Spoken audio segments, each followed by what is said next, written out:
ज्येष्ठ कृष्ण पक्ष तिथि चतुर्दशी दिन बुधवार को चितरपुर प्रखंड सहित आसपास के विभिन्न क्षेत्रों में सुहागिन महिलाओं ने वट सावित्री की पूजा अर्चना कर अमर सुहागन की कामना की। इस दौरान रजरप्पा कोयलांचल के आवासीय कॉलोनी के अलावे चितरपुर, सुकरीगढ़, लारी, कुंदरकुला सहित अन्य क्षेत्रों में सुहागिन महिलाएं सुबह से ही वट वृक्ष के समीप आकर पूजा अर्चना करने में जुट गई। सुहागिन महिलाओं ने पूरे विधि विधान से वट सावित्री की पूजा अर्चना कर अपने पतियों की दीर्घायु की कामना की और वट वृक्ष की परिक्रमा करते हुए मन्नत धागा भी बांधा। पूजन के पश्चात महिलाओं ने यथाशक्ति दान देकर पंडितों से वट सावित्री की कथा भी सुनी। हालांकि इस बार कोरोना संक्रमण के कारण महिलाओं ने काफी सादगी और संक्षिप्त तरीके से वट सावित्री की पूजा की। वहीं पुजारियों द्वारा बारी-बारी से महिलाओं का समूह बनाकर संक्षिप्त तरीके से वट सावित्री की पूजा संपन्न कराई गई। पुजारियों ने बताया कि वट सावित्री की पूजा 2 दिन की जाती है, जिसके तहत बुधवार को चतुर्दशी तिथि पर चितरपुर प्रखंड सहित आसपास क्षेत्रों में महिलाओं ने वट सावित्री की पूजा की।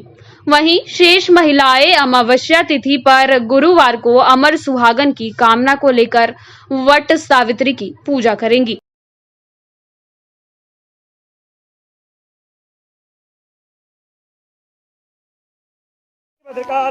सावित्री पूजा की हम पूजा करने आए हैं यहाँ पर। यही चितरपुर से चितरपुर। सिंदूर रोड़ी दीजिए। मेरा नाम है मंजू देवी। हम चितरपुर प्रखंड से आए हुए हैं अपना बौर सावित्री पूजा के लिए। शिवरात्रि पूजा है। आज हम लोग यहाँ पे सुनार मोहल्ला से शिवरात्रि पूजा करने आए हैं अपने वर के लिए। ये सावित्री पूजा है। मैं इस गांव का पुरोहित हूँ। ये पूजा जो हो रहा है सत्यवान और सावित्री से प्रचलित चलते आ रहा है उत्तर भारत से। सावित्री माता के पिताजी जो हुए अश्वमित्र, इनके कोई संतान नहीं थे। यज्ञ से संतान प्राप्ति हुए एक कन्या जिसका नाम सावित्री रखे थे। सावित्री विवाह योग हो गई तो इनका विवाह सत्यवान से तय हुआ। नारद जी आके कहे कन्या के पिता, सावित्री के पिता को कि विवाह के 1 वर्ष में मृत्यु है, इस वर्ष से अपनी कन्या को ना दे, क्योंकि ये वर दरिद्र भी है। इनके घर राज्य था योग, राज्य भी नहीं है। तब कहे कि ये कन्या एक बार मन में वर को वरण कर चुकी है।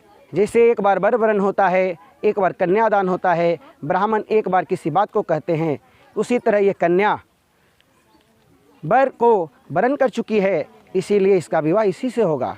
पिता कितने बार कहे पर कन्या न मानी और विवाह होने के बाद ससुराल में सास ससुर का सेवा करने लगी।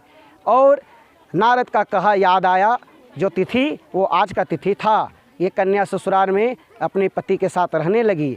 उसी समय जो है सत्यवान वन में लकड़ी काटने के लिए कुल्हाड़ लेके चला गया। यमराज सत्यवान को ले जाने के लिए आ गए। उसी समय सावित्री पीछे पकड़ ली यमराज का। इसी पेड़ के पास, जैसे बरगद का पेड़ में हम लोग पूजा कर रहे हैं, उसी तरह पेड़ में सत्यवान थकान महसूस करके सावित्री के गोद में सो गए थे।